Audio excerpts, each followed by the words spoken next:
One of the series that I binge-watched during the pandemic was Sex and the City, the famous cool TV show from the late 90s and early 2000s. Although this was my first time watching it, I obviously recognized its characters and some of the storylines. While watching the series, I couldn't stop thinking about Carrie Bradshaw's apartment. I completely fell in love with it, and it fueled my forever dream of living in New York City one day. I couldn't help but wonder why. What is it about her apartment that is so iconic and so loved by many of us? As part of a series of videos I'm creating on interiors found in films and TV shows, in this one I will try to uncover this. Because if you're watching, you're probably just as obsessed with it as I am. I think that one of the reasons Carrie Bradshaw's apartment is so emblematic is that it represents her character so well. When we think of her apartment. When we think of her apartment, we immediately think of her. At the end of the day, it is an extension of herself. So much of Carrie's personality is reflected in it. A one-bedroom, pre-war studio with a walk-in closet located on a brownstone building, supposedly in the Upper East Side. On the outside, it might seem refined, but on the inside, it screams Carrie. It is quirky, it's messy, and it's chic. It's glamorous. It is filled with art, photos, magazines, books, and so much clothes. Art does not always hang on the walls. Instead, it leans casually on a credenza. It has a mid-century style wooden lounge chase and a coffee table. An all-rustic white chair is used as a bedside table to keep her vintage corded black phone. There are no overhead lights, just lamps. Lots of lamps. These lamps set a very cozy mood to it. It has a walk-through closet as fashion is such an important part of her character. But this seems not enough. In one episode, she admits she uses her oven for extra storage for her beloved garments as she barely uses her kitchen. Even her apartment is supposed to be near a very famous luxury retailer for her frequent shopping sprees. And finally, it has a cluttered bed where it seems the least thing Carrie does is sleep. She's often seen there taking phone calls, eating, flipping endlessly through magazines, spending time with her lovers, and writing for her column.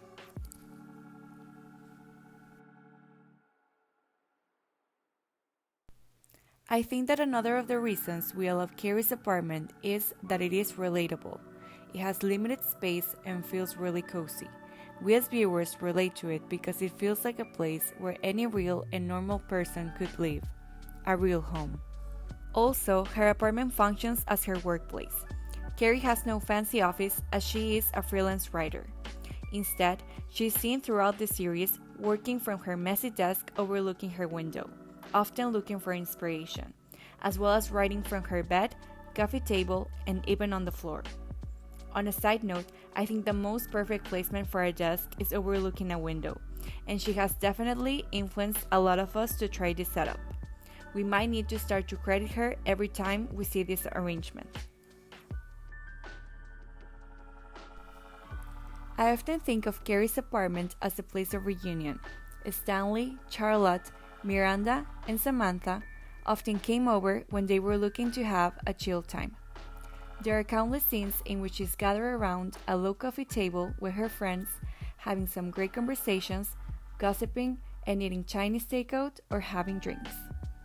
This indicates that her home seems very inviting to the people surrounding her. It is a to-go place for her and others when the city becomes just a little too much. A safe space. A retreat in the midst of chaos.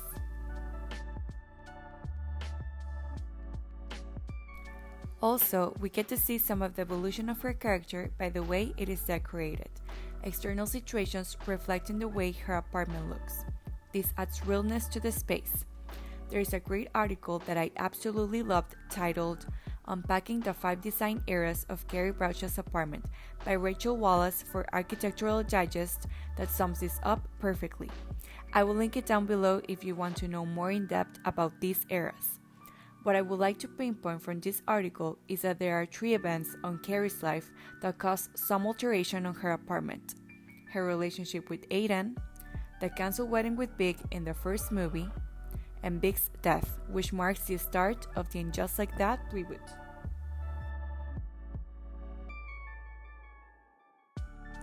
Carrie's relationship with Aiden, who is a furniture designer, is marked by the iconic leather chair from his store that sparked the romance between the two of them. Aiden claims that the leather he constructed the chair with is from a railroad car seat that's 100 years old. This chair is more edgy, but combines well with Carrie's mid-century furniture. Even after their 2 breakups, the chair can still be seen throughout the end of the series, on seasons 5 and 6.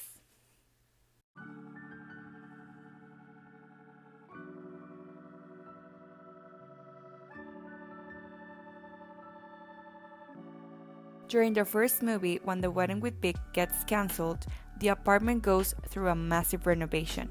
Carrie wanted to start anew after this incident. Walls are painted with an electric bright blue. She has a Paul Smith piece of art hanging on the entrance that can still be found on their webpage. She gets rid of the mid-century furniture and adds more modern and minimalist white furniture and sofas with eclectic flower patterns on them. Also, there are a lot of mirrors, even a mirror vanity and coffee table. She replaces her old bookshelves with a wall art gallery above her bed. These alterations are quite trendy, unlike the classic style in her apartment that was a constant throughout the show. They reflect a period of uncertainty in her life. In the And Just Like That reboot, the place changes with her once again. Some of her original pieces make a comeback, like one of the chases that is seen throughout the series, and also the iconic vintage white chair in which she keeps her phone. A big bookshelf covering the entirety of her living room wall area is added. The most obvious change is a blue flower wallpaper designed by Sarah Jessica in collaboration with her interior designer Eric Hughes, that fans didn't receive well, but in my opinion it somehow seems fitting for her character. The changes in her apartment seem very natural. The essence of her original place is preserved, unlike the makeover in the movie, but the new additions reflect her maturity. She isn't a 30-something living in New York City anymore. She is now a widow, and is coping and trying to navigate this major life-changing event. Carrie's apartment, in my opinion, is a very important element to the TV show, and I dare say as important as any other character in the series. This place has a life of its own. So what do you guys think makes Carrie's apartment so special? How has Carrie's apartment influenced your interior design choices? I hope you enjoyed this video as much as I enjoyed making it. Don't forget to subscribe so you can join me for more of this series. It seriously will mean the world to me. If you have any suggestions of other famous TV or film interiors I should discuss, please leave them in the comment section below. Until next time, bye!